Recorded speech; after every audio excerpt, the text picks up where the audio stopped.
त्वं सच्चेत् सुखं परमहंसगतिं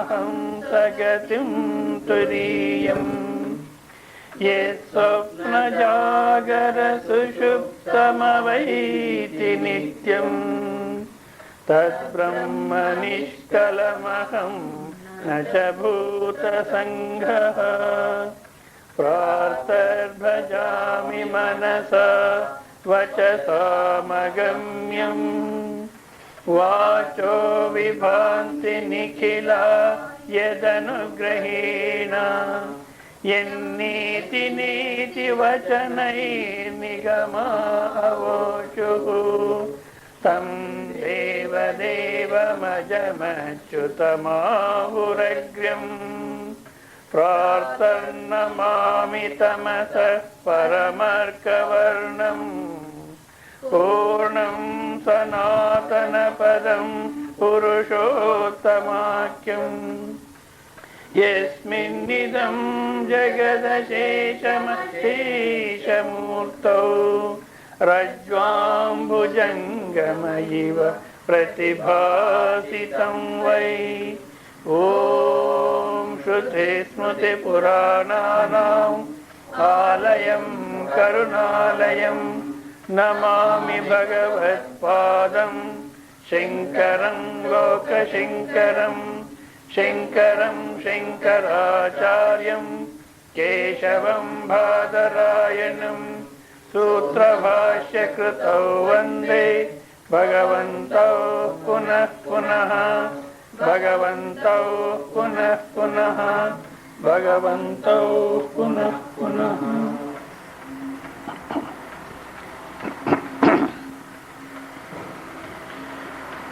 మనిషి సమస్య అవిద్య. అవిద్య అనేది పోవాలంటే విద్య రావాలి, అంతేగాని మరి ఏ కర్మతోనూ పరిహారం కాదు. ఏ కర్మ చేసినా కూడాను అంతఃకరణ శుద్ధ్యర్థం మనసు ఏకాగ్రత కోసమే, కానీ దాంతో పరిహారం కాదు. మరి విద్య ఏ విధంగా వస్తుంది అంటే వాక్యశ్రవణతోనే, వేదాంత వాక్యశ్రవణతోనే విద్య వస్తుంది. మనం వేదాంత వాక్యశ్రవణం చేసినాం కదా ఎన్నోసార్లు, ఎందుకు మనకు జ్ఞానం కలగలేదు? ఇది సామాన్యంగా అందరి ప్రశ్న. ఇది ఎందుకు జ్ఞానం కలగలేదంటే ఒక్కటి ముఖ్యమైన కారణం అంటే వాక్యంలో ఉండే శబ్దాలకు అర్థం తెలీదు. దాంట్లో తత్వం వచ్చినప్పుడు త్వం అంటే దేన్ని చెప్తున్నారు? త్వం అనే పదానికి పదార్థం, పదానికి అర్థం అంటే మరొక శబ్దం చెప్పేది కాదు.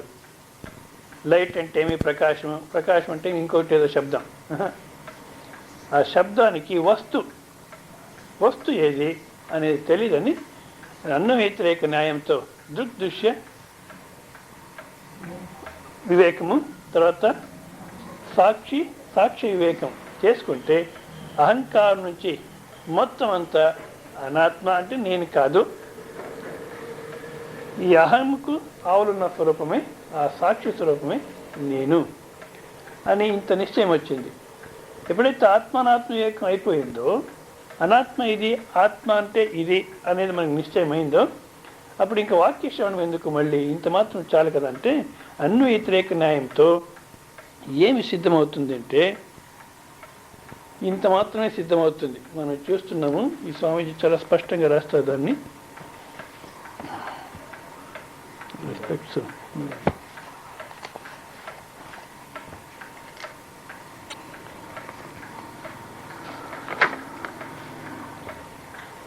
The 10th man sees the 9 and knows himself as different from the 9, yet does not know that he is 10th.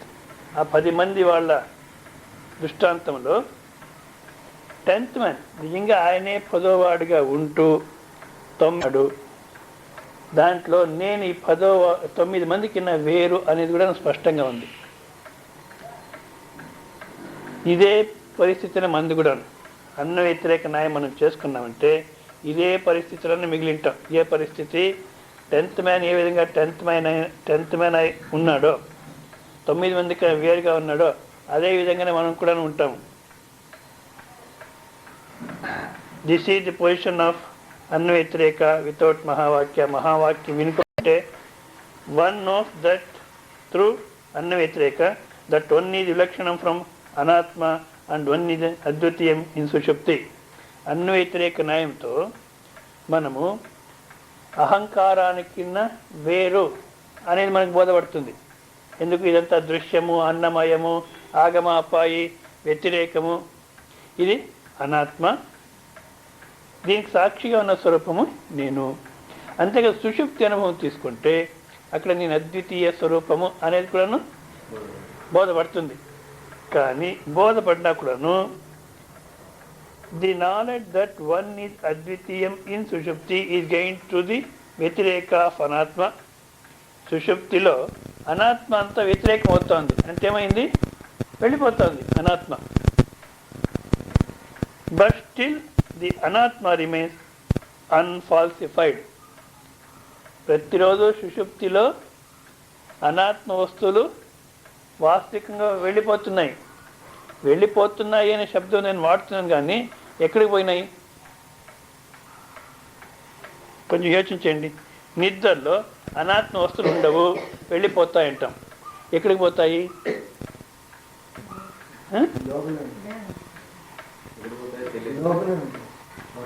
యోచించండి. ఒక్కరు లేవంటున్నారు, వాస్తవికంగా లేవు, ఉంటే కదా పోయేదానికి ఒకటి. ఇంకోరు లోపలే ఉంటుంది అంటున్నారు, ఇంకోరు ఎక్కడికి పోతాయి అంటున్నారు. ఇప్పుడు లోపలే ఉంటాయి అన్నప్పుడు, నిద్రలో ఉన్నప్పుడు అంతా నా లోపలే ఉంది అని అనుభవం ఉందా? లేదు. లోపల పోయి బయటకు వస్తూ ఉంది అని ఎప్పుడు చెప్తున్నాము? జాగ్రత్త వచ్చిన తర్వాత నిన్న ప్రపంచమే ఇది అని అనుకుంటున్నాం. నిజంగా నిన్న ప్రపంచమేనా ఇది అని మనం వివేకం చేసుకుంటే, ఏ విధంగా కళలో ఉన్నప్పుడు అక్కడ కూడా అంటాం అనాది కాలం నుంచి ఉంది ప్రపంచం అని. ఇక్కడ కళలో ఆ సమయంలోనే వచ్చింది, కానీ నిజంగా అనాది కాలం నుంచి ఉంది అది. ఆ అవస్థ ప్రారంభమైనప్పుడు దృశ్యాలు కనబడినాయి, అనాది కాలం నుంచి ఉన్నట్టు కనబడినాయి. అదే విధంగానే ఇక్కడ కూడా జాగ్రత్త అవస్థ అని ఏది పెట్టుకున్నామో, జాగ్రత్త అవస్థ అని ఏది పెట్టుకున్నామో కాదు, ఏ అవస్థను చూసి దాన్ని జాగ్రత్త అనుకుంటాం. కల్లో ఉన్నప్పుడు మీరేమనుకున్నారు? జాగ్రత్త. అది కల్లో ఉండేంతవరకు అది జాగ్రత్త, ఇక్కడ ఉండేంతవరకు ఇది జాగ్రత్త. నిజంగా అక్కడ కళ అనుభవాన్ని మనం తీసుకుంటే అది జాగ్రత్త కాకపోయినా, సత్యం కాకపోయినా, ఏ విధంగా సత్యం వ్యవహారం చేసినామో ఈ అవస్థ కూడాను అదే విధంగానే వ్యవహారం చేస్తున్నాము. నా లోపలే ఉంది అనే మాట ఇది సత్యం అని పెట్టుకొని నిన్న ప్రపంచం ఇది చూస్తున్నాను అన్నప్పుడు ఇది ఇదంతా లోపలే ఉంది అంటున్నాం. కానీ ఇది నిన్న ప్రపంచం నిజంగా అంటే ఆ అవస్థ వెళ్ళిపోయినట్టు సంపూర్ణంగా వెళ్ళిపోయింది, ఈరోజు వస్తూ ఉంది అంటే ప్రీవియస్ జాగ్రత్తకు దీనికి ఏ సంబంధం లేదు. ఇది మనకు బోధపడే చాలా కష్టం. 50 సంవత్సరం అయింది నాకు అంటారు. నిజంగా 50 సంవత్సరం ఈ శరీరం వచ్చి 50 సంవత్సరాలు అయ్యిందా అంటే అయ్యిందో, లేదా 50 సంవత్సరాలు 60 సంవత్సరాలు అయినట్టు అవస్థలో కనబడిందా? మీరు కళ్ళ కూడా అట్లే అంటారు. ఎంత వయసు మీకు?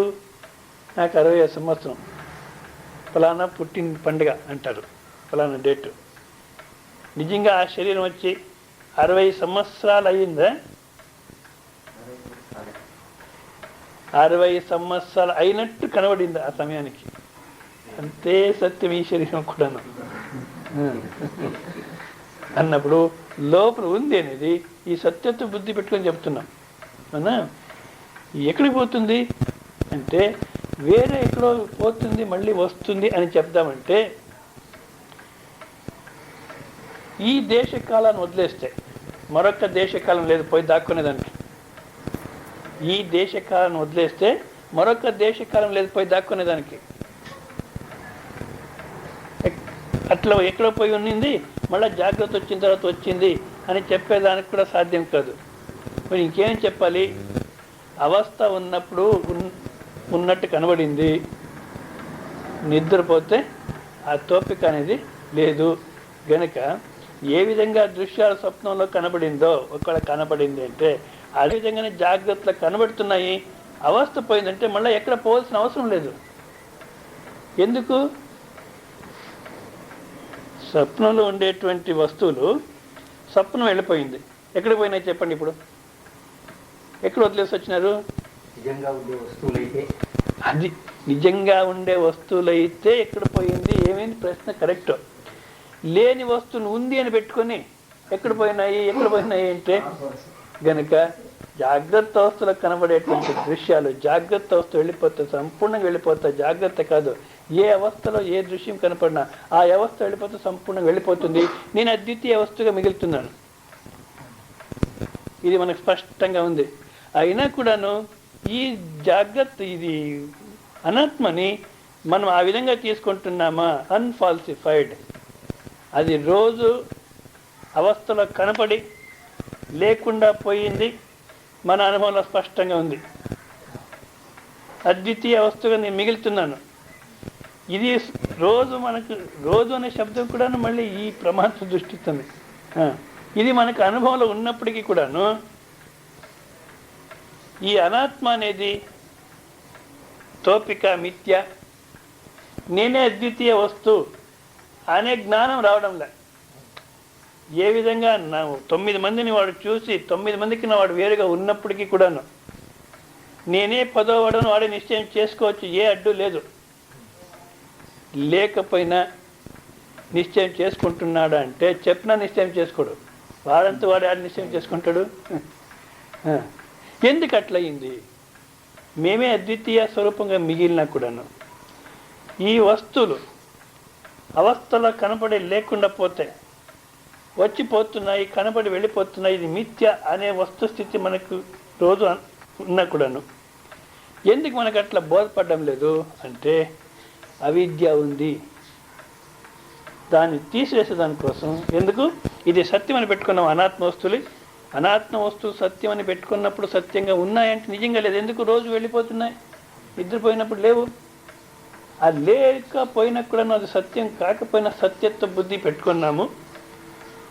నేనే అద్వితీయ వస్తువు అని మనం అద్వితీయ వస్తువుగా మిగిలినా కూడాను నేనే అద్వితీయ వస్తువు అనేది తెలియదు. లేచిన తర్వాత నేను అద్వితీయ వస్తువుగా నిద్రలో ఉన్నాను, అదే అద్వితీయ స్వరూపం, ఇప్పుడు ఇట్లా వ్యవహారం చేస్తున్నాము అనే జ్ఞానం లేదు. ఆ 10th మ్యాన్కి ఏ విధంగా వాడే 10th మ్యాన్ అయినా కూడా నేనే 10th మ్యాను అని తెలీదో ఏం వాడి పైన ఏముంది ఆవరణము? ఏ ఆవరణం కూడా లేదు. మరి ఎందుకు ఆ ప్రశ్న వేయొద్దు. నిన్న అక్కడి వరకు మనం నిలబెట్టుకున్నాం. నా అన్వేషం అయ్యా అవిద్యకు ఏమి కారణము అని వెతికేదానికి పోవద్దు. ఎందుకంటే నా అన్వేషం చ అత్ర కారణం అవిద్య సవిషయే కంచిదపి విచారం నా సహతే. అవిద్య తన విచారంలో తన గురించి ఏ విచారము సహించదది. అవిద్య సవిషయే కించిదపి విచారం నా సహతే. అవిద్య మీరు విచారం చేసేదానికి పోతే అది సహించదు. సహించదంటే ఏమీ ఉండదు. చీకటి ప్రకాశాన్ని సహించదు. ఎందుకు? చీకటి ప్రకాశం ఉంటే చీకటి ఉండడానికి సాధ్యం. అదేవిధంగా విచారం ఉంటే అవిద్య ఉండడానికి సాధ్యం కాదు. అవిచారంతోనే అవిద్య. అవిచారంతోనే అవిద్య అంటే అవిచారం అనేది అవిద్యను సృష్టి చేసింది అని కాదు. విచారం చేయలేదు, ఉంది. అదేవిధంగా మీరు అవిద్యను విచారం చేసినకపోతే అది సహించదు. అత్యల్పమిదం పృచ్యతే కథం నివృత్త ద్వయో అపి అవిద్య నివృత్తి కాంక్షత ఇది. నిన్న పూర్వపక్షి అన్నాడు ఏమని, మేమే చెప్పుకున్నాం. లేని అవిద్యను తీసివేసడానికి వాక్యం కావాలి. లేని అవిద్యను తీసివేసడానికి వాక్యం కావాలి. ఇప్పుడు 10th మ్యాన్ దృష్టాంతం చాలా బాగుంది. అది మంచి పొజిషన్లో కూర్చోబెట్టిన సురేష్ వచ్చారు. 10వ వాడు వాడే అయినప్పటికీ కూడాను నేనే 10వ వాడు నిర్ధారణ చేసుకునే ఏ విధమైనటువంటి అడ్డు లేకపోయినా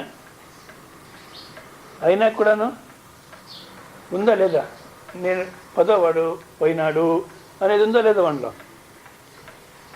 ఎందుకుంది? దానికి ఏమడ్డు? పోని ఆ నేనే 10వ వాడు అనేది మనకు తెలియకపోయేదానికి ఏమన్నా అక్కడ అవిద్య అనే వస్తువు ఉందా? అదేవిధంగా నేనే అద్వితీయ వస్తువు అని బోధపడుకోకుండా ఉండేదానికి ఏదైనా ఒక వస్తువు ఉండిందా నిద్రలో అంటే నిద్రలో అవిద్య లేదు. మరి ఏమైంది అది అడగొద్దు. ఎందుకు? అవిద్య విచారం నా సహతే పృచ్యతే కత్ నివృత్తద్వయోపి. ఈ ద్వైతం అంతా వెళ్ళిపోయినా కూడా అవిద్యా నివృత్తి కాంక్షతే, అవిద్యా నివృత్తి కావాలి అంటున్నారే, ఇది ఇంత మాత్రం నువ్వు ప్రశ్న వేస్తున్నాడు కాదు. అవిద్యాన్ని గురించి ఏ ప్రశ్న కూడాను వేసేదానికి సాధ్యం లేదు. ఎందుకంటే 66వ శ్లోకంలో సేయం భ్రాంతి నిరాలంబ సర్వన్యాయ విరోధిని సహతేన విచారం స తమో యద్వద్దివాకరం. ఏమైంది? సర్వన్యాయ విరోధిని సహతేన విచారం స తమో యద్వద్దివారం సేయం భ్రాంతి నిరంభ సర్వన్యాయ విరోధిని సహతేన విచారం స తమో యద్వద్దివాకరం. నేనే ముందు దృష్టాంతం 10వ వాడిగా ఉన్నప్పటికీ కూడాను, తానే అది అయ్యినప్పటికీ కూడాను ఏ విధమైనటువంటి ఆవరణం కానీ విక్షేపం కానీ అక్కడ లేకపోయినాను, నేనే 10వ వాడు అనేది తెలియకోకుండా 10వ వాడు ఎక్కడో పోయినాడు అనే తప్పు తెలివి అనే భ్రాంతి ఎందుకు వచ్చింది? అదేవిధంగా అద్వితీయ స్వరూపముగా మనము మిగిలినప్పటికీ కూడాను ఈ ద్వైతానికి నేనే ఆధారము అనేది కూడా స్పష్టంగా ఉన్నప్పటికీ కూడాను ఈ ద్వైతము అవస్థలో కనపడి లేకుండా పోతా ఉంది అంటే ఇది తోపిక మాత్రము అనేది సత్యమైనప్పటికీ కూడాను మనకి ఎందుకు బోధపడలేదు? ఎందుకు నేను సంసారి దుఃఖి అనేటు అద్వితీయ వస్తువు అయినప్పటికీ కూడాను సంసారి దుఃఖి అనేటువంటి భ్రాంతి ఎందుకు వచ్చింది అని ఇట్లా ప్రశ్న వేస్తే సేయం భ్రాంతి నిరాలంబ. వీళ్ళేందో మూలా విద్య అనేది ఒకటి ఉంది, అది అధ్యాసానికి కారణము, వస్తు రూపంలో కూర్చొని ఉంది, ఆవరణం చేసింది స్వరూపాన్ని, ఏ వస్తువును లేదు. సేయం భ్రాంతి నిరాలంబ, దీనికి ఏ ఆలంబన అనేది లేదు, ఏ కారణం కూడా చెప్పేదానికి సాధ్యం కాదు. ఇప్పుడు అందుకోసమే అవిద్య నైసర్గికోయం లోకవార, సహజం. ఆ విధంగా మనం తప్పు తెలుతు వ్యవహారం చేసేది సహజం. సహజం అంటే ఏమి? అవిచారిత సిద్ధ, విచారం చేయలేదు అట్లా వ్యవహారం చేస్తున్నాము. విచారం చేయలేదు అనేది ఒకటి ఉంది గనుక దాంతో ఇది వచ్చిందని కాదు. మరి ఏమర్థం? విచారం చేస్తే ఇది పోతుంది అని. అవిచారిత సిద్ధ అంటే విచారం చేస్తే పోతుంది కనుక స్వాభావిక. ఇప్పుడు చిన్న పిల్లవాడు పుట్టినాడు ఇంట్లో, తల్లిదండ్రులు ఇద్దరును పెద్ద మ్యాథమెటిక్స్ ప్రొఫెసర్స్. ఇట్లా కల్పన చేస్తాం. తల్లిదండ్రులు ఇద్దరు హ్యూమన్ కంప్యూటర్ శకుంతలాదేవి మాదిరి అట్లున్నారు ఇద్దరు. కొడుకు పుట్టినాడు, వానికి ఆ పుట్టిన వానికి ఒక్కట్లు కూడా రావు. ఎప్పుడు వస్తుందో అది? స్కూలుకు పోయి నేర్చుకుంటేనే వస్తుంది. ఏ వస్తువు పైన అవిద్య అనేది ఉంది, వస్తువు పైన అంటే ఈ టేప్ రికార్డర్ పైన కూర్చుందని కాదు, ఏ విషయాన్నైనా గురించి పుట్టిన వానికి తెలివి ఉండదు. ఏం కారణం? ఎందుకు అవిద్య ఉంది వెతికేదానికి పోవద్దు. ఇప్పుడు విద్య నేర్చుకుని చూడు అంతే. కనుక అవిద్యకి ఏం కారణం అంటే స అవిద్య నిరాలంబ. అవిద్య నిరాలంబ, దానికి ఆలంబనం. నా కించిదపి స్వరూపత్వేన ఆలంబతే బాలకల్పిత తమ పిశాచవత్ ఇత్యర్థః. కించిదపి స్వరూపత్వేన ఆలంబతే, ఏదో ఒకదాన్ని అది ఆలంబన చేసుకొని ఆ కారణంతో ఈ భ్రాంతి వచ్చింది, సంసారి దుఃఖి అనే భ్రాంతి వచ్చింది అని చెప్పడానికి సాధ్యం కాదు. ఇప్పుడు చీకట్లో పోతుంటారు, బాల అన్నారు, చిన్న పిల్లవాడని తీసుకోవచ్చు, లేకపోతే వస్తుస్థితి తెలియని వాళ్ళంతా బాల పోతుంటారు. ఉండి దెయ్యం ఉన్నట్టు చూస్తాడు. ఉండేది ఎలక్ట్రికల్ పోల్, వీడు చూసేది దెయ్యాన్ని చూస్తాడు. ఆ ఎలక్ట్రిక్ పోల్ ఉంటే దెయ్యమే ఎందుకు చూసినాడు, ఏనుక ఎందుకు చూడలేదు? ఇప్పుడు మనకి ఎడారి అని తెలియకపోతే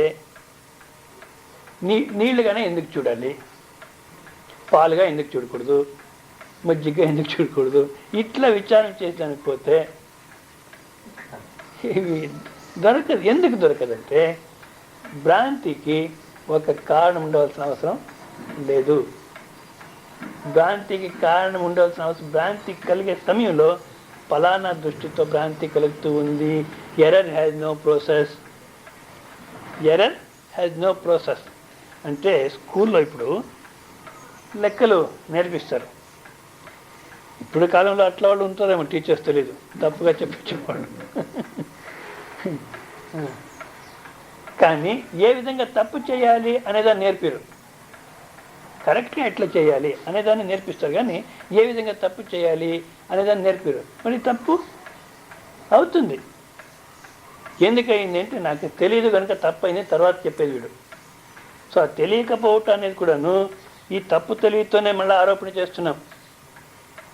కనుక భ్రాంతి కలిగేదానికి ఏమి కారణము అని విచారం చేస్తే స నిరాలంబ సర్వన్యాయ విరోధిని. సర్వన్యాయ విరోధిని అంటే మీరేదో లాజిక్ తీసుకుని వస్తారని పెట్టుకోండి.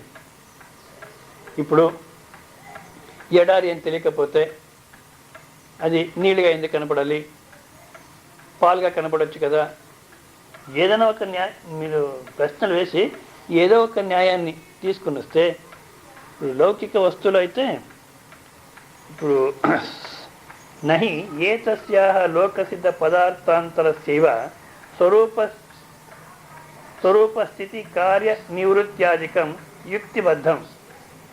ఏ విధంగా లౌకికంలో ఏదో ఒక వస్తువును మనం చూస్తామని పట్టుకుంటే, ఇప్పుడు ఒక ఆవు దూడ నిండిందంటే ఇంతకాలం కావాలి, ఇంత టైము కావాలి, ఇదంతా ఉంది.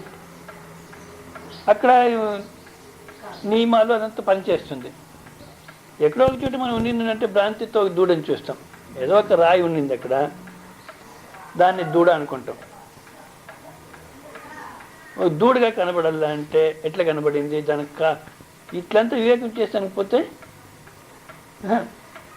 మొత్తం భ్రాంతి కలిగింది, పోగొట్టుకోవాలి. అంతేగాని నిరాలంబ. ఎందుకంటే ఇట్లా ప్రశ్నలు వేసేదానికి కాదు. మీరు అవిద్యమానేవ కథం ప్రతీయతే, ఆ పదోవాడి పైన ఏ అవిద్యను లేదు, అవునా? లేకపోయినా నేనే పదోవాడు అని వాడిని ఎందుకు తెలియదు వానికి, దానికి ఏం కారణము అని వెతికేదానికి పోతే ప్రయోజనం లేదు. ఒక్కమైన మీరు ఏదో కారణం తీసుకుని వచ్చి పెట్టినారనుకోండి, ఈ కారణం వల్ల వాడు పదోవాడు అనేది మర్చిపోయినాడు. మళ్ళీ ఆ కారణానికి ఏం కారణం, ఇంకోటి ఏదో తీసుకొని రావాలి. ఇట్లే ఒప్పోతే సిద్ధమై అనవస్థ దోష. మరి ఇప్పుడు ఏం చేయాలి? నేను పదోవాడు అని వానికి తెలియకుండా బాధపడుతున్నాడు. ఇప్పుడేం చేయాలి?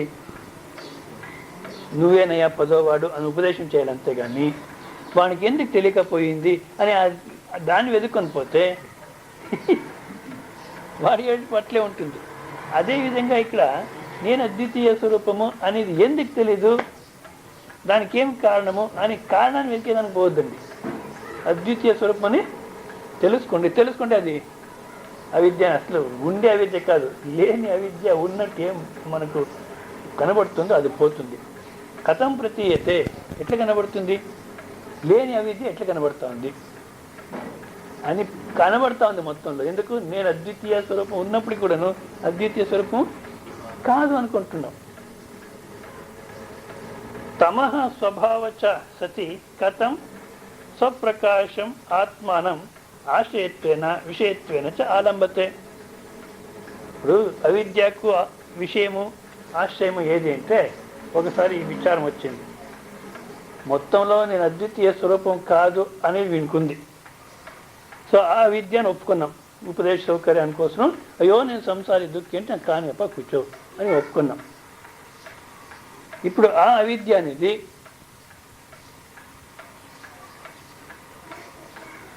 ఎక్కడుంది? ఆశ్రయం దేని? దానికి ఆశ్రయం ఏది? అవిద్యకు ఆశ్రయం అంటే ఎక్కడ ఉంది? ఆ అవిద్యకు విషయం ఏది అంటే ఇప్పుడు జేబులో ఎంత డబ్బు ఉందని తెలీదు, అవునా? ఆ ఎంత డబ్బు ఉంది అని తెలియకపోవట అనే దానికి విషయం ఏది అంటే జేబులో ఉంది డబ్బు. అదేవిధంగా ఈ అవిద్యకు ఏది ఆశ్రయము ఏది విషయము అని మనం యోచన చేసినప్పుడు అనాత్మ ఆశ్రయం అని చెప్దామంటే ఆశ్రయం అనాత్మ కాదు. ఈ ప్రమాత్రలో అవిద్య ఉందా అని ప్రశ్న వేసుకొని ప్రమాత్రలో అవిద్య ఉంది అని చెప్దామని పోతే ప్రమాత్ర ఎట్లా కనబడుతున్నాడు? అవిద్యతోనే కనబడుతున్నాడు, అవునా? అవిద్యతోనే కనబడుతున్నాడు గనక వాణ్లో ఆశ్రయం అయి ఉంది. అనాత్మలో అవిద్య ఉంది అని చెప్పలేము. అనాత్మ అంతా అవిద్యతోనే కనబడుతోంది. పోనీ ఇంకెక్కడ ఉండాలి? అది ఆత్మలోనే ఉండాలి. పారిశేషణ ఆత్మలో ఉంది అని ఒప్పుకోవాలి. ఆత్మలో ఎట్లా ఉంటుంది? సూర్యునందు చీకటి ఉంటుందా? ఎక్కడైనా సాధ్యమా అంటే ఆత్మలోనూ లేదు అవిద్య, అనాత్మలోనూ లేదు, అసలు లేదు అవిద్య. లేకపోయినా నువ్వు నేను అద్వితీయ స్వరూపంగా మిగిలినా కూడాను అద్వితీయ స్వరూపం అనేది నేను కాదు సంసారి దుఃఖి అంటున్నావు కనుక నీ దృష్టితో అవిద్యను ఒప్పుకొని ఇప్పుడు పోగొట్టుకో. అది ఎక్కడుంది, ఏది ఆశ్రయము విషయము అనేదంతా వదిలేసి నీకుందా లేదా? బ్రహ్మ అని తెలుసా? తెలీదు. మరి ఎవరికుంది అవిద్య? ఎవరికుంది అవిద్య? ఈ ప్రశ్న ఎక్కడ వేస్తున్నావు? అక్కడ ఊరికి అన్ని దానికి ఏది ఇప్పుడు ప్రశ్న ఎక్కడ విచారం జరుగుతుందో అక్కడే ఉండాలి. అన్ని దానికి కుప్పి మాత్రం చేసుకుంటే లాభం, విచారం బోధపడదు. ఇప్పుడు అవిద్య అనేది నువ్వే బ్రహ్మస్వరూపము అంటే ఎక్కడండి బ్రహ్మ? నేను సంసారి దుఃఖి నేడుస్తుంటే నన్ను బ్రహ్మ అంటారే అంటాడు వీడు. అంటే ఇప్పుడు అవిద్య ఎక్కడుంది? ఎవరికి ఉంది? చెప్పామంతే కదా, ముముక్షుకి ఉంది. ఇంక ఎందుకు దానికి ఆశ్రయం విషయం అని ఎందుకు విచారం చేస్తావు? తెలుసుకో అంతే. లేదు నేను బ్రహ్మస్వరూపం కదా, అది తెలిసింటే మళ్ళీ అవిద్య ప్రశ్న లేదు. అది తెలిసింటే అవిద్య ప్రశ్న లేదు. అవిద్య ఎప్పుడైతే నువ్వు నేను బ్రహ్మస్వరూపం కాదు సంసారి దుఃఖి అని అంటున్నావో అప్పుడు అవిద్య ఎవరికి ఉందంటే నీకే ఉంది, మోక్షకే ఉంది. నేను బ్రహ్మస్వరూపం అది తెలిస్తే మళ్ళీ విచారం లేదు, అవసరం లేదు. గనక అవిద్య ఉంది అని ఒప్పుకున్నప్పుడు దానికి ఆశ్రయము విషయం మీరు ఎరికేదానికి పోతే అనాత్మలో ఉంది అని చెప్పలేము, ఆత్మ దాంట్లో ఉంది అని చెప్పాలి. సో ఆత్మలో అవిద్య ఉందంటే కాదు, ఆత్మలో అవిద్య అనేది ఒకటి ఉంది, అది ఆత్మాశ్రయము ఆత్మ విషయం అని చెప్పేది కూడాను అవిద్యనే. ఇంతెందుకు ఒప్పుకోవాలంటే మోక్ష దృష్టితోనే అది అవిద్యను ఒప్పుకోవాల్సి వచ్చింది. ఇప్పుడు మీరు ఒకవేళ ప్రశ్న వేస్తే స్వప్రకాశమైనటువంటి స్వరూపంలో అవిద్య ఎట్లా వస్తుంది, సూర్యుని చీకటి ఎట్లా ఉంటుంది అని ఇట్లా ప్రశ్నలన్నీ వేస్తే దానికి సమాధానం దొరకదు. ఎందుకంటే అవిద్య అనేది ఇట్లా ప్రశ్నలు సహించలేదు. కథం చ తస్య నిత్య నివృత్తాయ నివృత్తి. పదోవాడు వాడే అయినప్పటికీ కూడాను అక్కడ నేనే పదోవాడు నిశ్చయం చేసుకోవడానికి ఏ విధమైనటువంటి అడ్డు లేకపోయినా అక్కడ నివృత్తి చేయాల్సినటువంటి అవిద్య అనే వస్తువు ఏది లేదు. లేకపోయినా వానికి టెన్త్ మనం తెలుసా అంటే ఇప్పుడు లేని అవిద్యను తీసేయాలి. ఎట్లా సాధ్యం? లేని అవిద్యను ఎట్లా తీసేస్తారు మీరు అని ప్రశ్న వేయద్దు.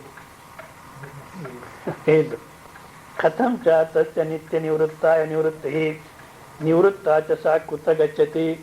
అవిద్య తీసేసినాం అప్ప పోని ఎక్కడికి పోతుంది? అది అవిద్య తీసేసినాం.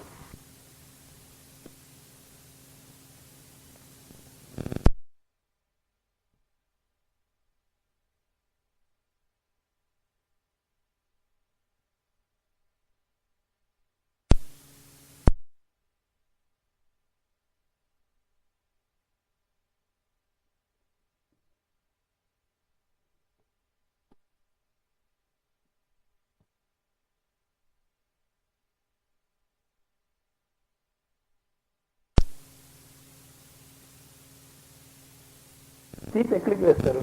ఎక్కడన్నా వేస్తే మళ్ళీ అక్కడి నుంచి తీసేయాలి కదా. అదే పిచ్చి పిచ్చి వేయద్దు. మొత్తంలో నువ్వు బ్రహ్మ అనేది బాగా స్పష్టంగా ఉందా, ఉంటే వెళ్ళిపో, లేదంటే నేను అంతే. అవిద్యను గురించి ప్రశ్న వేస్తే ఊరికే తల చెడగొట్టుకోవద్దు. విద్యను గురించి ప్రశ్న వేయి. ఎందుకంటే అవిద్య అనేది ఏ ప్రశ్నను సహించే చాలు మొత్తంలో ఉంటుంది. ఉండేదానికి అవకాశం లేదు దానికి. స్వరూపంలో స్వప్రకాశం స్వరూపంలో అవిద్య ఎట్లొస్తుంది, మాయ ఎట్లొస్తుంది? రాదు. కొంతమంది అంటారు పరమాత్మని సృష్టి చేసుకున్నాడు మాయను. ఎట్లా జగత్ సృష్టి అయిందంటే మాయతో సృష్టి అయింది. మాయతో సృష్టి అయిందంటే మొత్తం వస్తుస్థితి తెలియక జగత్ కనబడతా ఉంది అనే అర్థంతో సరిపోతుంది. మాయతో సృష్టి చేస్తాను పరమాత్మ. మాయ ఎక్కడి నుంచి వచ్చింది? పరమాత్మని సృష్టి చేసుకున్నాడు. ఎందుకు సృష్టి చేసుకున్నాడు? ఊరికి ఉండడానికి కళ మనకి. వాడు మాయను సృష్టి చేసి మళ్ళా ఆ మాయ చెప్పినట్టు వినాలి. ఎందుకు?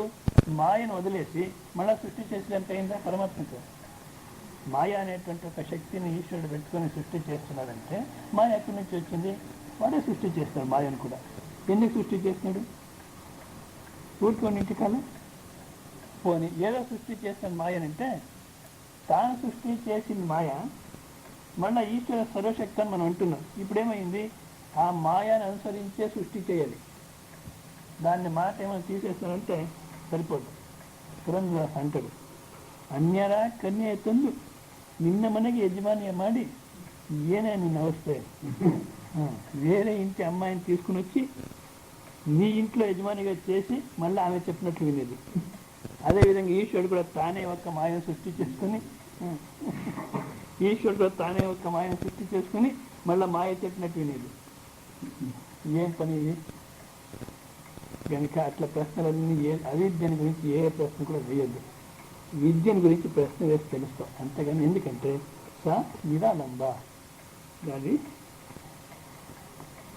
అత సాధు ఉక్తమిదం సా నా విచారం సహతే తత్వ దృష్టాంత తమో యద్వద్ ప్రకాశ రూపం దివాకరం. విచారం అని సహించదంటే ఏమర్థం? ఏ విధంగా చీకటినిది వెలుతురిని సహించదో అదేవిధంగా అవిద్య అనేది వెలుతురిని విచారం అనేటువంటి ప్రకాశంతో అవిద్యను చూసడానికి విచారం అనేటువంటి ప్రకాశంతో అవిద్యను చూసడానికి అవిద్య అనేది వాస్తవికంగా ఎక్కడైనా ఉండదు. గనక ఉదిత మాత్రే సూర్యోయత తమ సూర్యోదయం అయిందంటే చీకటి వెళ్ళిపోతుంది. కనుక చీకటి ఎందుకు ఉంది అని ప్రశ్న వేసుకొని పోవద్దు, ప్రకాశం తీసుకుంటా అంతే.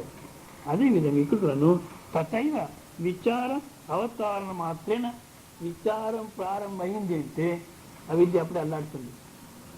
దేని అవిద్య అల్లాడుతుంది. స ప్రణశ్యతి ఇత్యర్థ. విచారం ప్రారంభం చేస్తామంటే అవిద్య అనేది పోతుంది. ఏమన్నా మనకు బోధపడలేదు, విన్నా, అదే ప్రశ్నకి ఇంత సమాధానం చెప్తున్నారు.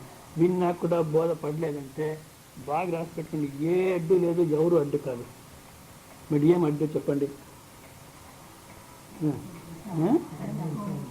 విచారం చేయడంలో వస్తుస్థితి ఏముందో 10వ వాడు నాకినా 9 మంది వేరుగా ఉన్నారు కదా, వాళ్ళని లెక్క పెట్టాలంటే నేనే 10వ వాడు అనే దాన్ని వాడే చూడలే. పోనీ ఎవరైనా చెప్పినప్పుడన్నా ఆ వాక్యం తీసుకొని ఆ వాక్యం ద్వారా వస్తుస్థితిని చూసేటువంటి ఒక విచారం తప్పితే మిగతా ఏ అడ్డును అది విచారం ఆ విధంగా చేయలే, మనకు బోధపడలే. అంతేగాని ఇంకే విధమైన అడ్డు లేదు.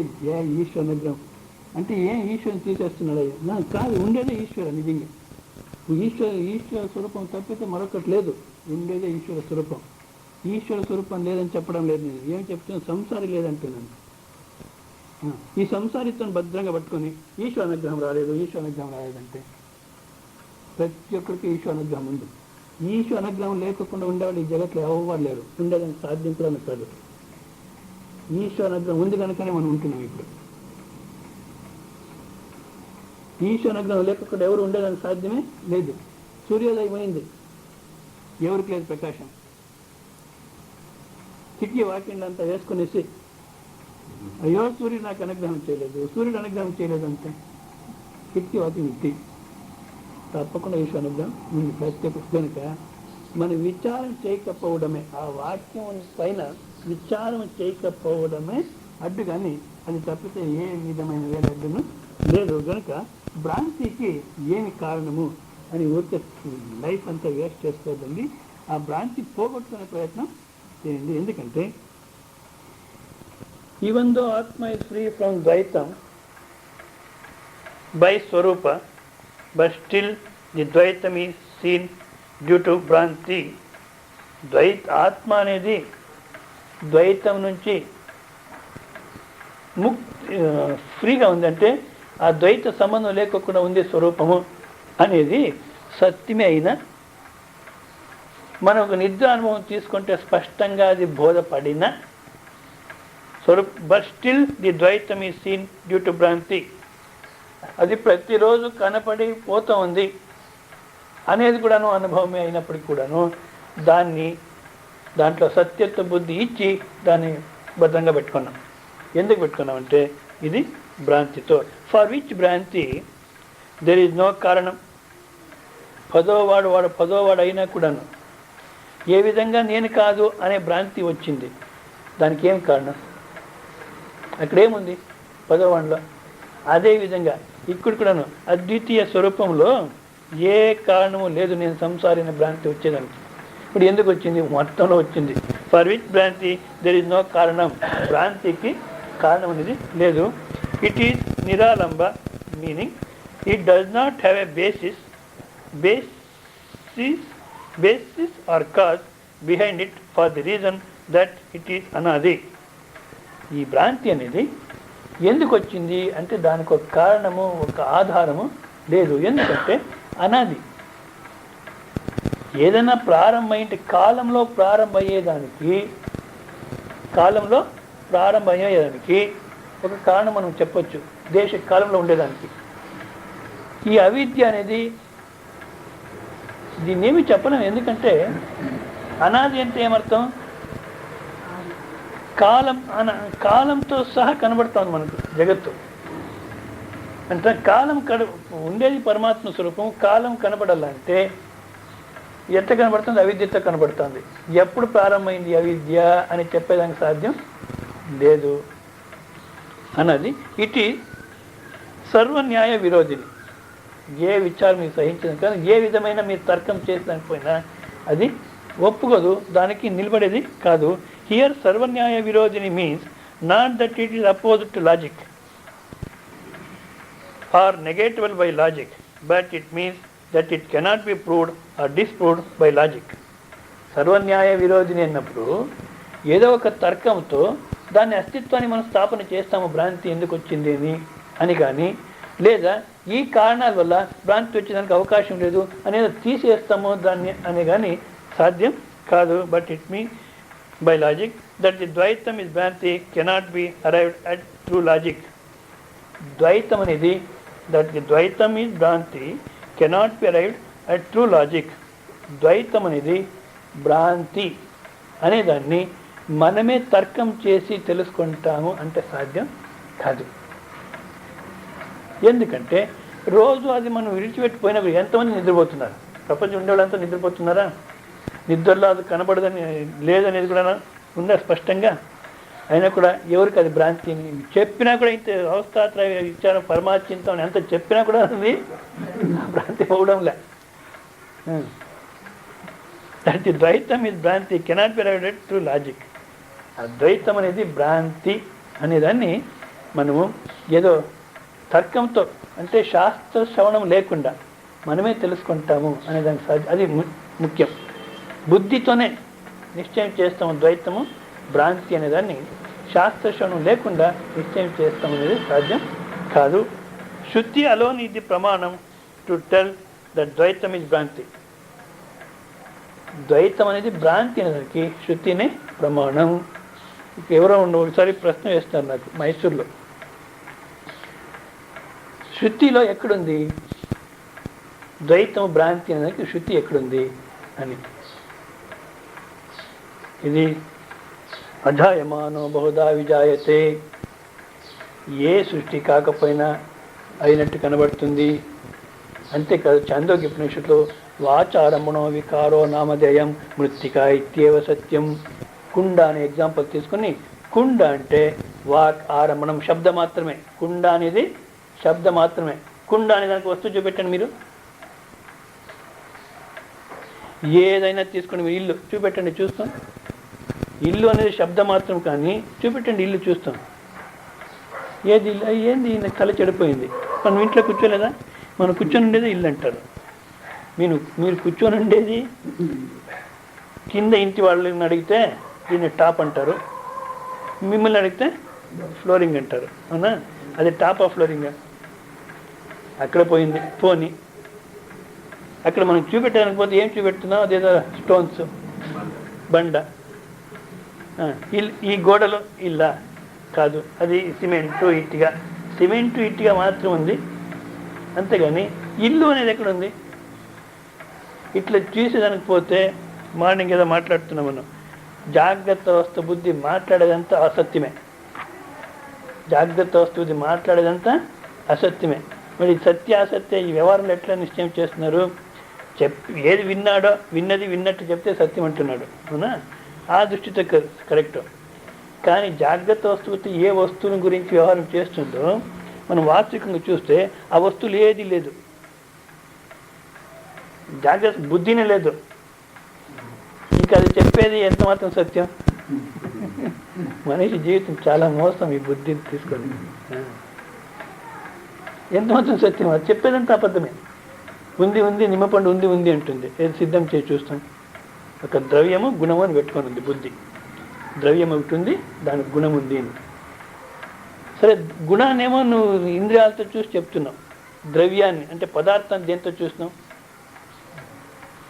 అనంతపూర్లో టవర్ క్లాక్ ఉంది, టీవీ స్టేషన్ ఉంది, అది ఉంది, ఇది ఉంది అని చెప్తుంది. కరెక్ట్.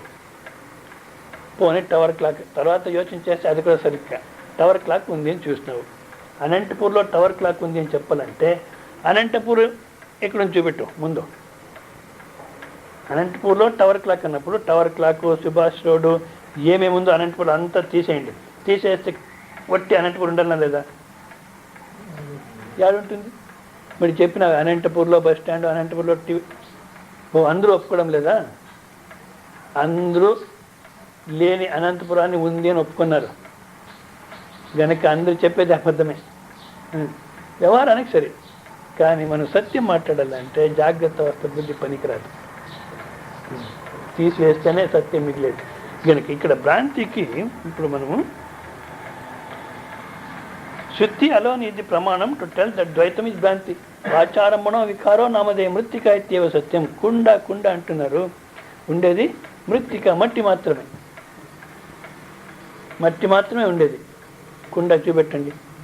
దీనికి కొంతమంది ఏమంటారు, ఓ మీరు నీళ్ళు తీసుకొని రారా? ఇది పెద్ద పెద్ద స్వాములు కూడా మాట్లాడతారు. ఎందరో మహానుభావులు, అందరికీ దూరం నుంచి వందనములు. ఎవరో ఒక స్వామీజీ ఒక కుండ పెట్టుకొని ఉంటాడు. అది మంచిదే, దృష్టాంతానికి అట్లా పెట్టుకొని తప్పలేదు. ఇప్పుడు ఈ కుండ నీళ్ళు తీసుకొస్తారు లేదా? తీసుకొస్తారు. ఒక రంధ్రం పడింది అనుకోండి, తీసుకుని నీళ్ళు చూస్తాం. గనుక అది మనకు యుటిలిటీ, ప్రయోజనం ఉంది కనుక కుండ ఉంది అని ఒప్పుకోవాలి. ఎందుకు? అది మట్టి అనే జ్ఞానంతోనే మనం వ్యవహారం చేయలేమా? ఒక అనిర్వచనీయమైన కుండ ఉంది అని ఎందుకు ఒప్పుకోవాలి? నువ్వు నీళ్ళు తెస్తున్నావు, రంధ్రం పడితే నీళ్ళు తీసుకొని వచ్చేది కాదు కనుక అనిర్వచనీయమైన కుండ. అనిర్వచనీయం అంటే ఉండే కుండ కాదు అది. ఎందుకు? పరీక్ష చేస్తే మట్టినే గనక ఉండే కుండ కాదు. పోనీ కుండ లేదని ఒప్పుకుందామా అంటే నీళ్ళు తెస్తున్నాం కనుక లేదని చెప్పలేము. ఉండేది కాదు, లేనిది కాదు, ఉండి లేనిది కాదు, లేని ఉండేది కాదు. యోజి తల చెడగొట్టేస్తారు. అనిర్వచనీయమైన సర్పం వచ్చిందట. అనిర్వచనీయమైన సర్పం వచ్చింది. ఇప్పుడు చూడండి, మనకు వస్తు అనుభవం ఉండేది, ఉండే సర్పం మనకు తెలుసు, బోధపడుతుంది. అవునా? ఉండే సర్పం బోధపడుతుంది. లేదు భ్రాంతితో సర్పం కనబడుతుంది అన్న అది కూడా బోధపడుతుంది. అవునా? ఇప్పుడు ఉండే సర్పం కాదు, భ్రాంతితో కనపడేది కాదు, అనిర్వచనీయమైన సర్పం ఒకటి ఉంది. అది ఉండేది కాదు, లేనిది కాదు. ఇప్పుడు ఏం చేయాలి? దాన్ని ఉండే సర్పం అయితే కొట్టి పారేయచ్చు, లేదా దాన్ని తీసుకొని పట్టుకొని పాలగిలంతా పోసి మళ్ళీ పక్కింటికి వదిలేసేయచ్చు. ఒక అతను ఉండేవాడు, ఒక వారం రోజులు ఒక పాము దొరికిందంటే ఆయన ఇప్పుడు దాన్ని కొట్టేవాడు కాదు. ఒక వారం రోజులు ఇంట్లో పెట్టుకొని దాన్ని ఒక బుట్టిలో వేసి పాలగిలంతా వేసి ఒక వారం అయిన తర్వాత పోయి ఎక్కడ దూరంలో వదిలేసి వచ్చేవాడు. అది చుట్టేసుకొని మళ్ళీ ఎవరింటికి పోయేది. పోని ఉండే సర్పం అయితే ఇట్లా ఏమన్నా చేయొచ్చు. భ్రాంతితో కనబడేదంటే ఓహో ఇది భ్రాంతి, ఉండేది కాదు అని అర్థం చేసుకోవచ్చు. ఇప్పుడు వీళ్ళు భ్రాంతి సర్పాన్ని ఒప్పుకోరు, ఉండే సర్పాన్ని ఒప్పుకోరు, అనిర్వచనీయ సర్ప అంటారు. ఇప్పుడు దాన్ని ఏం చేయాలి? తీసి ఎక్కడన్నా వేసి వచ్చేదానికి కాదు, భ్రాంతితో లేదని అర్థం చేసుకునేదానికి కాదు. ఏం చేయాలి? దాన్ని ఇంకా ప్రాబ్లం ఎక్కువైపోతుంది. ఈ అనిర్వచనీయ కుండ అని వాడే సమయంలో కూడా మట్టినేది కనుక ద్వైతం అంటే వాచారంభణ వికారం మృత్తిక ఇత్యవ సత్యమని శృతిని ప్రమాణము. ఇక్కడ ఇంకొకటి ఈ స్వామీజీ కొంచెం బాగా విశ్లేషణ చేస్తారు. Even Shruti does not arrive at the ద్వైతం యాజ్ భ్రాంతి. శృతి ఈ ద్వైత వస్తువుల్ని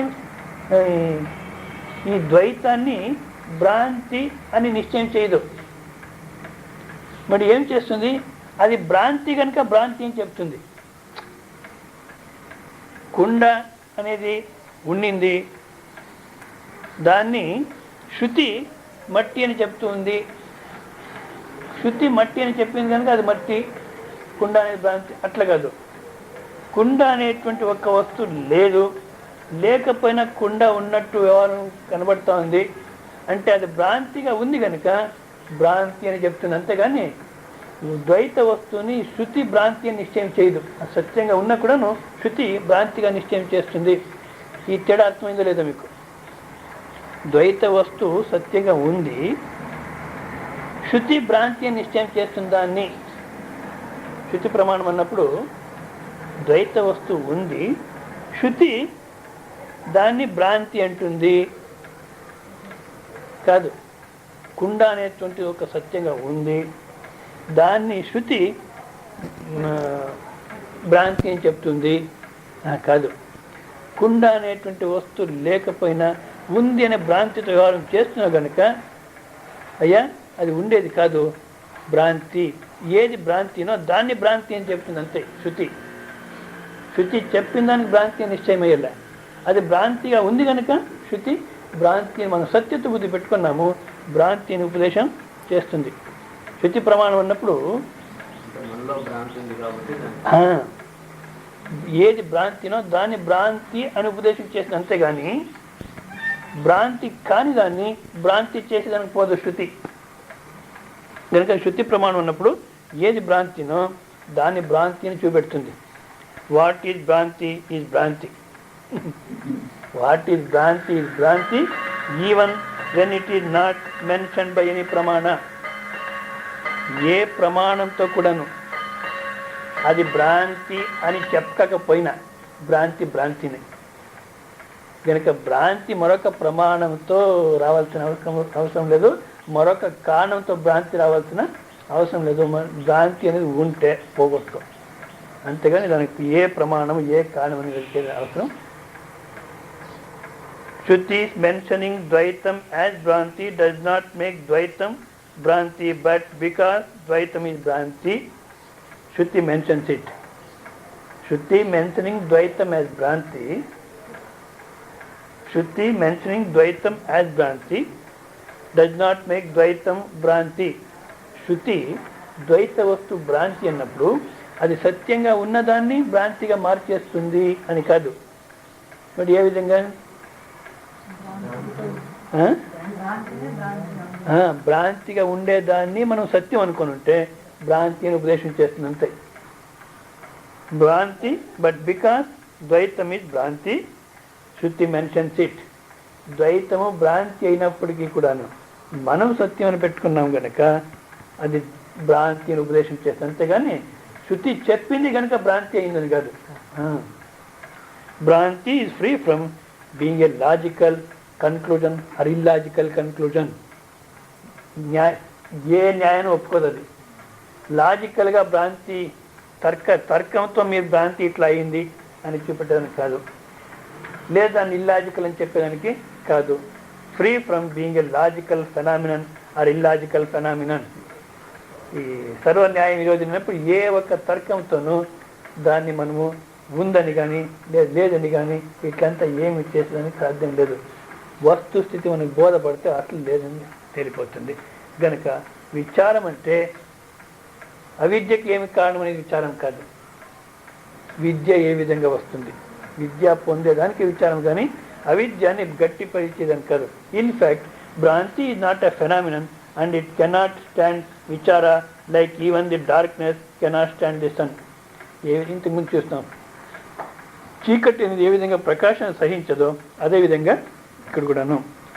so A student of Brahma Vidya should not try to teach the Bhranti to some other cause, trace the Bhranti to some other cause. Brahma Vidya student అంటే బ్రహ్మ విద్య తెలుసుకోవాలి అనేవాడు, అయ్యా నువ్వు తత్వమసి, నువ్వు బ్రహ్మస్వరూపం ఒప్పుకుంటావా? ఒప్పుకుంటే ఇంకేం మాట్లాడే పనిలే. ఒప్పుకుంటావా? అయ్యో సద్య ఆ బ్రహ్మ అతన్ని నా సమస్యలు అంటే అవిద్య ఉందా లేదా నీకు? శృతి బ్రహ్మ అంటుంది, శృతి ప్రమాణం, తప్పు చెప్పదు. అది నీకు తెలుసు, అది తెలీదు, మరి ఇప్పుడు తెలుసుకో. అంతేగాని మరి నాకు ఎట్లా వచ్చింది ఈ బ్రహ్మ, నేను బ్రహ్మ అయినప్పుడును బ్రహ్మ ఎట్లా వచ్చింది, పూర్వజన్మలో ఏం చేసినాను, ఏం చేసింటే ఇది వచ్చింది, ఇప్పుడు ఆ పూర్వజన్మ కర్మానికి ఏం పరిహారము, అదంతా వెతికేదానికి పోవద్దు. మరి ఏం చేయాలి? బస్ ఆ విచారం చేయాలంతే, తెలుసుకునే దానికి కావాల్సిన శృతి విచారం చేయాలంతే. కానీ మళ్ళీ ఈ భ్రమకి ఏమి కారణము? బ్రహ్మ విద్య student should not trace the భ్రాంతి టు సమ్ అదర్ కాజ్. నిజంగా మనకి బోధపడలేదు, మనలో భ్రాంతి ఉంది అంటే పోగొట్టుకోవాలి, అదొక్కటే మన పని. ఒకటి శ్రవణం చేస్తున్నాము, వింటున్నాము, అయినా బోధపడలేదంటే నిజంగా విచారం చేయలే. ఎక్కడ విచారం ఏ విధంగా చేయనో ఆ విధంగా చేయలే. శృతి వాక్యం పైన మననం చేయలే. అంటే మననం అంటే ఇప్పుడు పదోవాడైనా కూడాను ఏ విధంగా తానే పదోవాడైనప్పటికీ కూడాను పదోవాడు ఎక్కడో పోయినాడు అనే దృష్టితోనే చూస్తున్నాడు. ఆ దృష్టి వదిలేసి నువ్వేనయ్యా పదోవాడు అని చెప్పిన వాడి మాట తీసుకొని చూసేదానికి పోతే వస్తుస్థితి అక్కడే ఉంటుంది. అదేవిధంగా మనం కూడాను ఈ ప్రమాతృ దృష్టినే పెట్టుకొని ప్రయత్నం చేస్తుంటాం. అది వదిలే ఆ శృతి వాక్యాన్ని యోచించేసాను పోతే స్పష్టంగా బోధపడుతుంది. By way of removing its cause, బ్రహ్మ విద్యా student should not try to trace the భ్రాంతి టు సమ్ అదర్ కాజ్.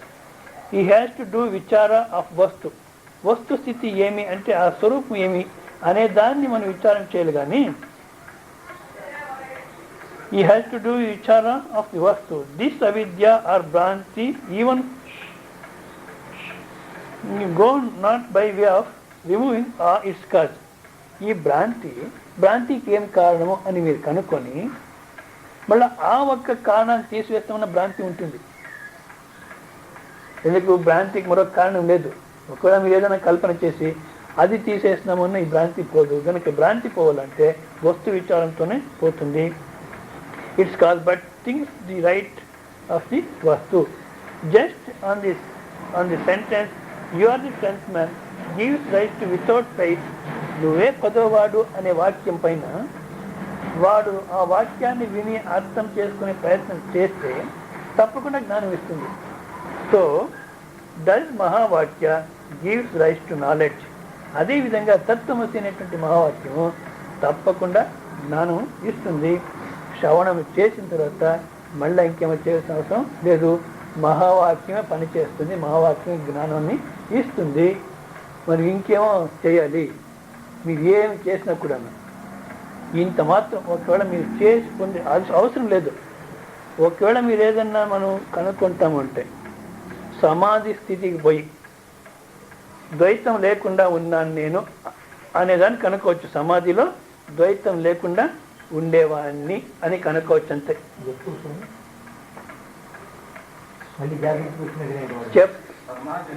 ఉన్నది ఏ విధంగా నిద్ర నుంచి మేల్కొన్న తర్వాతనే చెప్తున్నామో అదేవిధంగా సమాధి నుంచి మేల్కొన్న తర్వాతనే చెప్పేది.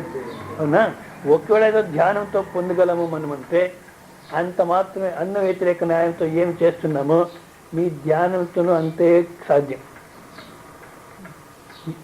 ఏ విధంగా సుషుప్తి అనుభవంతో ద్వైతం అంతా వదులుకొని నేను ఉన్నాను సుషుప్తిలో అనేది మనకు జాగ్రత్తలోనే చెప్పేది.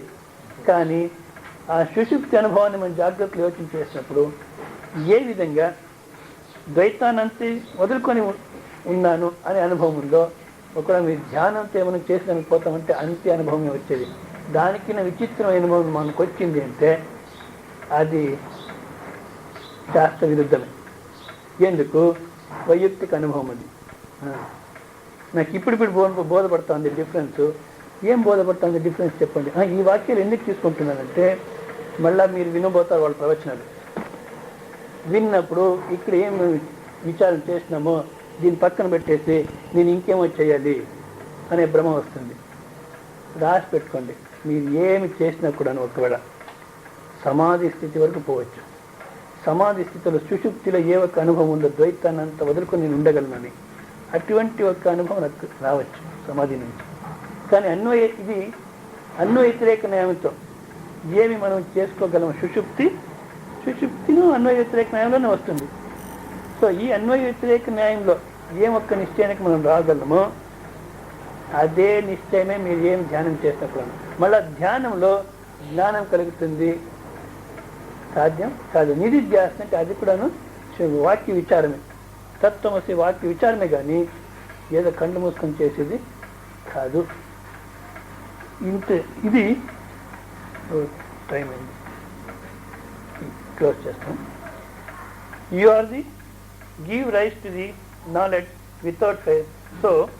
సో ఆల్సో మహావాక్య gives rise to knowledge that ఆత్మ ఆల్రెడీ అండర్స్టూడ్ యాజ్ విలక్షణం ఫ్రమ్ అనాత్మ.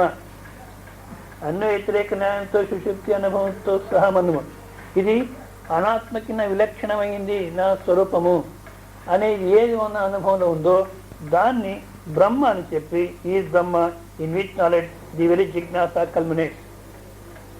బ్రహ్మ అది ఆ ఒక్క అనాత్మకి నా విలక్షణమైంది, అనాత్మ స్వరూపాన్నంతా నేను వదులుకొని అద్వితీయ స్వరూపంగా మిగిలినాను అనేటువంటిది ఏనుందో ఆ స్వరూపాన్ని బ్రహ్మ అని చెప్తుంది. ఆ వాక్యం తీసుకొని మనము అర్థం చేసుకున్నామంటే ఏమవుతుంది?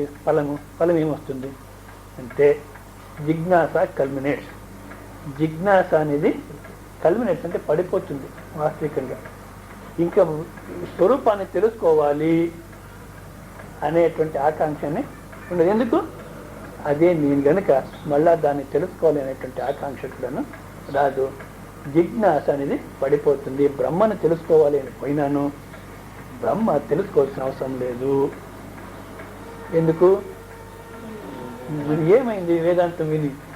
వేదాంతం విని ఈ లౌకిక బుద్ధి ఏముందో ఏదైనా ప్రాఫిట్ రావాలి అని ఆ బుద్ధితో మీరు చూసానికి పోతే నిజంగా ఏం రాదు, ఉండేదంతా పోతుంది. జ్ఞాని దగ్గర ఉండేది ఒకటే, ఏది? స్వరూపం. జ్ఞాని దగ్గర ఉండేది స్వరూపం ఒకటే. అజ్ఞాని దగ్గర అన్ని పోయినాయి. స్వరూపము ఉంది ప్లస్ మిగతాదంతా ఉంది. ఇంకా ఒక విధంగా చూస్తే అజ్ఞానినే పెద్ద సౌకర్యం. జ్ఞాని ఏముంది? స్వరూపం ఒకటే. కానీ మొత్తం జగత్తుకి నేనే ఆధారం అనేటువంటి తృప్తిలో మిగిలిపోయేది ఏది ఉందో అది వాక్యంతోనే కలుగుతుంది. కానీ దాన్ని ఏం శ్రవణం చేసిన తర్వాత ఏం చేయాల్సిన అవసరం లేదు. దీన్నే స్వామీజీ మళ్ళీ ఈ అభిప్రాయం ఏమి అయితే అవిద్య అనేది ఉంది అంటారు, ఉపదేశం చేస్తున్నారు, మళ్ళీ లేదంటారు. అవిద్య ఏ విచారము సహించదంటారు. ఏమి రామాయణము అని ప్రశ్న వేస్తే దాన్ని మళ్ళీ స్పష్టం చేస్తారు. ఇదే శ్లోకానికి వాళ్ళు రాసిన మిగతా వాక్యాన్ని రేపు చూస్తాము. ఓం పూర్ణమద పూర్ణమిదం పూర్ణాత్ పూర్ణముదచ్యతే పూర్ణస్య పూర్ణమాదాయ పూర్ణమేవావశిష్యతే. ఓం శాంతి శాంతి శాంతి.